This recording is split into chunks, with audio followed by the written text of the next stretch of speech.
Hello friend, आप सभी का स्वागत है जीत स्टडी पॉइंट यूट्यूब चैनल में।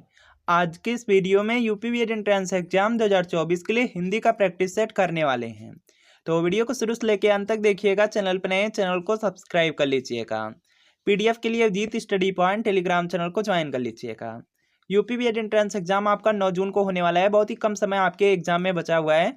जो भी आपके पास बुक्स नोट्स हो उसी से आप ज़्यादा रिवीजन कीजिए, जिससे आपका अच्छा स्कोर आ सके, अच्छी रैंक आ सके और बिल्कुल मनपसंद सरकारी कॉलेज आपके ज़िले में मिल सके। यूपी बीएड एंट्रेंस एग्जाम में देखेंगे सबसे ज़्यादा प्रश्न आपके 10 साल के प्रीवियस ईयर क्वेश्चन पेपर से पूछे जाते हैं। जीके में देखेंगे लगभग आपके 20 से 25 प्रश्न रिपीट होते हैं। इसी तरीके से देखेंगे हिंदी के सेक्शन में लगभग आपके 30 से 35 प्रश्न रिपीट होते हैं। और इसी तरह से देखेंगे रीजनिंग के भी सेक्शन में लगभग 30 से 35 प्रश्न बिल्कुल सेम पैटर्न पर पूछे जाते हैं।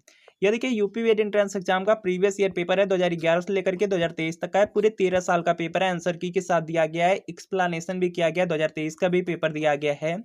तो वीडियो के नीचे डिस्क्रिप्शन बॉक्स में आपको एक लिंक मिलेगी, लिंक को क्लिक करना होगा, नाम मोबाइल नंबर फिल करना होगा और सिर्फ आपको 20 रुपये का पेमेंट करना होगा। जैसे ही आप 20 रुपये का पेमेंट कर देते हैं, यह जो प्रीवियस ईयर पेपर का पीडीएफ है यह डाउनलोड हो जाएगा। अगर इससे तैयारी कर लेते हैं तो आपको निश्चित ही सरकारी कॉलेज मिलेंगे। और अगर लिंक से परचेज करने में कोई भी प्रॉब्लम आ रही है तो यह व्हाट्सअप नंबर है, इस पर आप यहाँ पे UP BEd entrance exam previous year paper लेकर के मैसेज कर सकते हैं।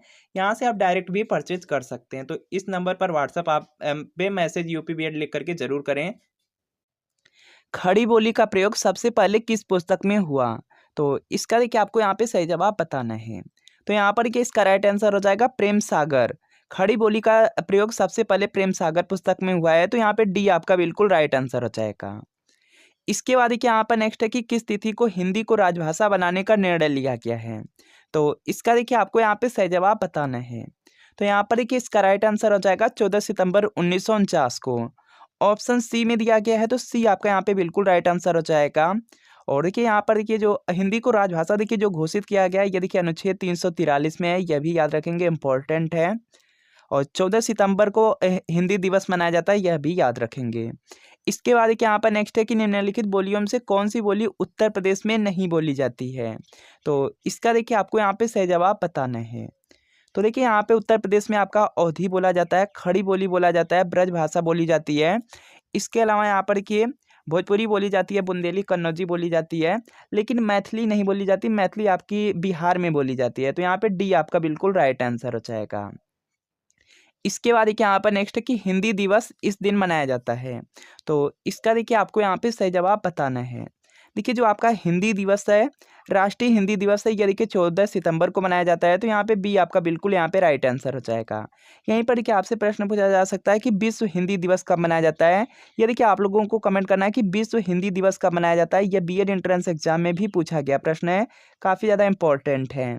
इसके बाद देखिए यहाँ पर नेक्स्ट प्रश्न है, निम्नलिखित में से कौन सी बोली राजस्थानी हिंदी के अंतर्गत आती है?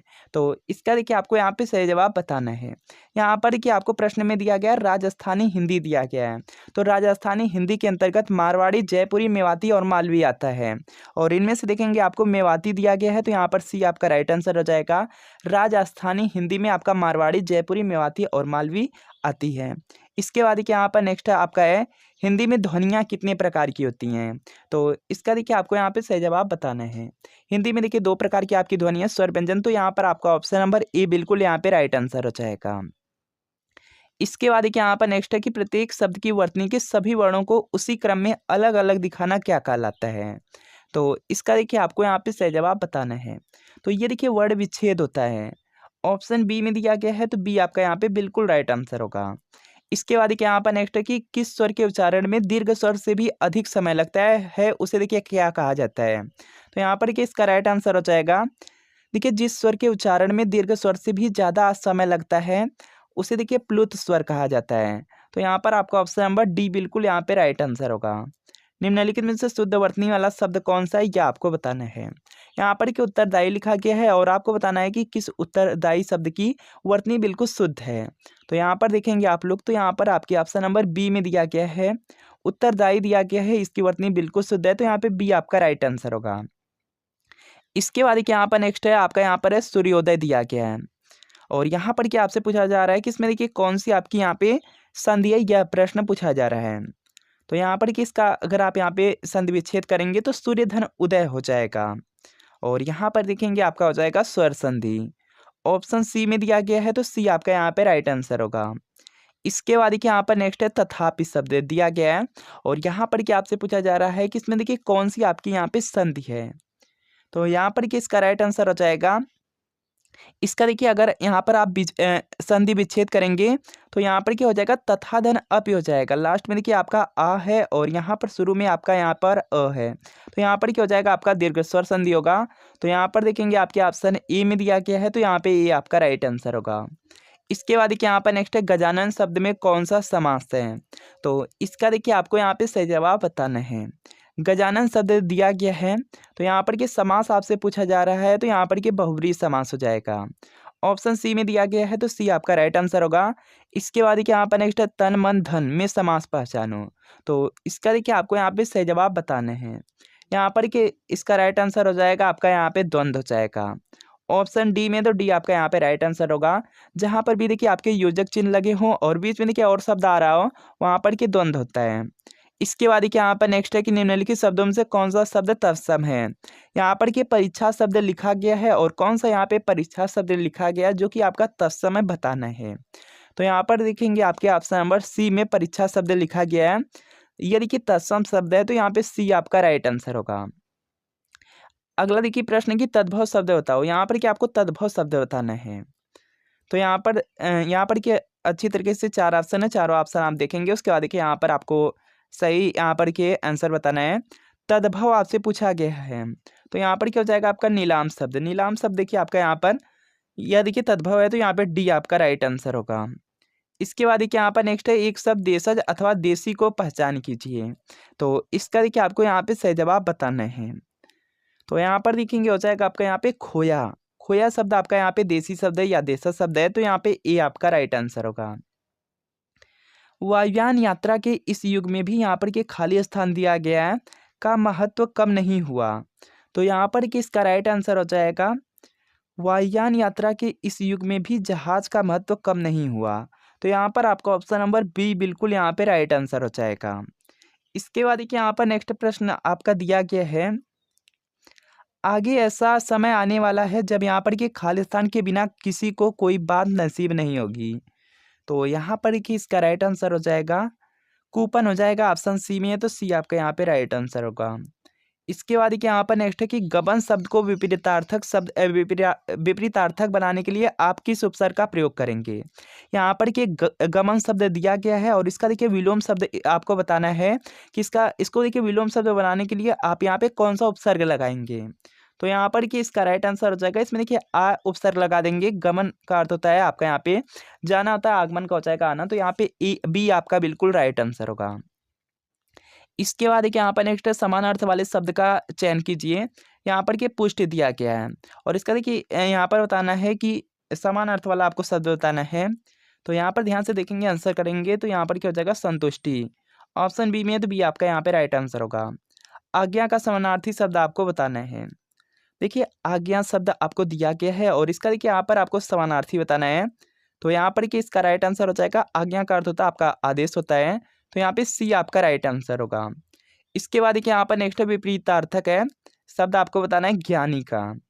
तो यहाँ पर देखिए इसका राइट आंसर हो जाएगा ज्ञानी का, देखिए यहाँ पर हो जाएगा आपका विदूषक हो जाएगा। ऑप्शन सी में है तो सी आपका यहाँ पे राइट आंसर होगा। इसके बाद देखिए यहाँ पर नेक्स्ट है कि मनमोहन ने अपने माता पिता के सपनों को साकार करने का दृढ़ संकल्प किया है।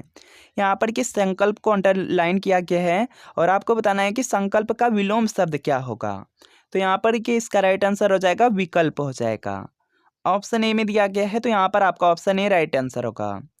इसके बाद यहाँ पर नेक्स्ट है कि मनुष्य की लोभी प्रवृत्ति के कारण आज जंगल सिमट कर रह गए और रेखांकित का विलोम बताओ। तो यहाँ पर कि इसका आपको राइट आंसर बताना है। तो यहाँ पर कि इसका राइट आंसर हो जाएगा यहाँ पर कि सिमट दिया गया, सिमट का आपको यहाँ पर कि विलोम शब्द बताना है। तो यहाँ पर कि इसका राइट आंसर हो जाएगा फैलाव हो जाएगा। ऑप्शन बी में है तो बी आपका यहाँ पे राइट आंसर होगा। इसके बाद यहाँ पर नेक्स्ट है कि जो सब कुछ जानता है, अनेक शब्द के लिए आपको यहाँ पे एक शब्द बताना है। तो यहाँ पर कि इसका राइट आंसर हो जाएगा सर्वज्ञ हो जाएगा। जो सब कुछ जानता है इसके लिए यहाँ पे एक शब्द होगा सर्वज्ञ। ऑप्शन बी में है तो बी आपका यहाँ पे राइट आंसर होगा। गूलर का फूल होना इसका अर्थ बताओ। तो यहाँ पर कि इसका राइट आंसर आपका हो जाएगा कभी भी दिखाई न देना। तो यहाँ पर आपका ऑप्शन नंबर सी बिल्कुल यहाँ पे राइट आंसर होगा। घाट घाट का पानी पीना, इसका अर्थ बताओ। तो यहाँ पर किसका राइट आंसर हो जाएगा, बहुत अनुभवी होना। ऑप्शन ए में दिया गया है, तो यहाँ पे ये आपका राइट आंसर होगा। इसके बाद क्या यहाँ पर नेक्स्ट है कि सर्वश्रेष्ठ रस किसे माना जाता है। तो यहाँ पर कि इसका राइट आंसर हो जाएगा श्रृंगार रस को। श्रृंगार रस को सर्वश्रेष्ठ रस माना जाता है, तो यहाँ पे बी आपका बिल्कुल राइट आंसर होगा। इसके बाद क्या यहाँ पर नेक्स्ट है कि कुंडली 6 चरण वाले छंद को कहते हैं, इसके प्रत्येक चरण में कितनी मात्राएं होती हैं। तो यहाँ पर कि इसका राइट आंसर हो जाएगा 24 मात्राएं। ऑप्शन डी में, तो डी आपका यहाँ पे राइट आंसर होगा। चौपाई का पूछा जा सकता है, प्रत्येक चरण में 16 मात्राएं। इसके बाद क्या यहाँ पर नेक्स्ट है, रहमन जो गति दीप की कुल कपूत गति सोए, बारे उजियारे लगे बढ़े अधेरो होए, पंक्ति के अलंकार बताओ। तो यहाँ पर कि इसका आपको राइट आंसर करना है। तो यहाँ पर क्या हो जाएगा आपका श्लेष अलंकार, डी में, तो डी राइट आंसर होगा। इसके बाद क्या यहाँ पर नेक्स्ट है, केतु का पर्यायवाची शब्द है। तो यहाँ पर कि इसका राइट आंसर हो जाएगा, केतु का पर्यायवाची शब्द होता है झंडा होता है। तो यहाँ पर आपका ऑप्शन ए बिल्कुल राइट आंसर होगा। इसके बाद क्या यहाँ पर नेक्स्ट है, स्वकीया का विलोम शब्द है। तो यहाँ पर कि इसका राइट आंसर हो जाएगा परकिया हो जाएगा।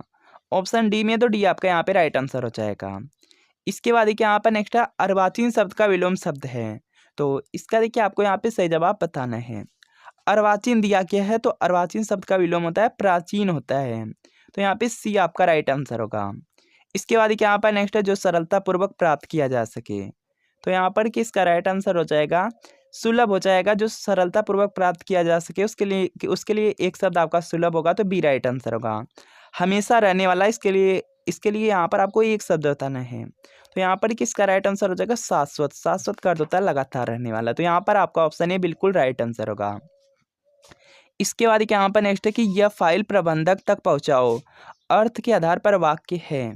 तो यहाँ पर कि इसका राइट आंसर हो जाएगा, ये देखिए आज्ञावाचक वाक्य है। तो यहाँ पे डी आपका राइट आंसर होगा। निम्न में कौन अल्प विराम चिन्ह है। तो इसका देखिए आपको यहाँ पे सही जवाब बताना है। तो यहाँ पर कि इसका राइट आंसर आपका यहाँ से हो जाएगा अल्प विराम आपको दिया गया है, तो ये देखिए आपका अल्प विराम है, और ये देखिए आपका अर्ध विराम है, और ये देखिए आपका पूर्ण विराम है। तो यहाँ पे सी आपका बिल्कुल राइट आंसर होगा। इसके बाद क्या यहाँ पर नेक्स्ट है, वीर रस का स्थायी भाव क्या होता है। तो यहाँ पर कि इसका राइट आंसर हो जाएगा, वीर रस का स्थायी भाव होता है आपका यहाँ पे उत्साह होता है। तो यहाँ पर आपका ऑप्शन नंबर बी बिल्कुल यहाँ पे राइट आंसर हो जाएगा। इसके बाद क्या यहाँ पर नेक्स्ट आपका दिया गया है, सुहाग के नुपुर के रचयिता हैं। तो यहाँ पर कि इसका राइट आंसर हो जाएगा प्रेमचंद जी हैं। तो यहाँ पे डी आपका राइट आंसर होगा। इसके बाद क्या यहाँ पर नेक्स्ट है कि उसी तपस्वी से लंबे थे देवदार दो चार खड़े, इस पंक्ति में कौन सा अलंकार है। तो यहाँ पर कि इसका राइट आंसर हो जाएगा प्रतीक हो जाएगा, ऑप्शन बी में, तो बी आपका यहाँ पे राइट आंसर होगा। तो फ्रेंड आपको बताना है कि इन 40 प्रश्नों में कितने प्रश्न आपके बिल्कुल सही है, या कमेंट आप लोग जरूर कीजिएगा। वीडियो अच्छा लगा हो वीडियो को लाइक कर दीजिए, चैनल पर नए हैं चैनल को सब्सक्राइब कर लीजिए, और PDF के लिए Ajit study point Telegram channel को ज्वाइन कर लीजिए। तो मिलते हैं फ्रेंड नेक्स्ट वीडियो में।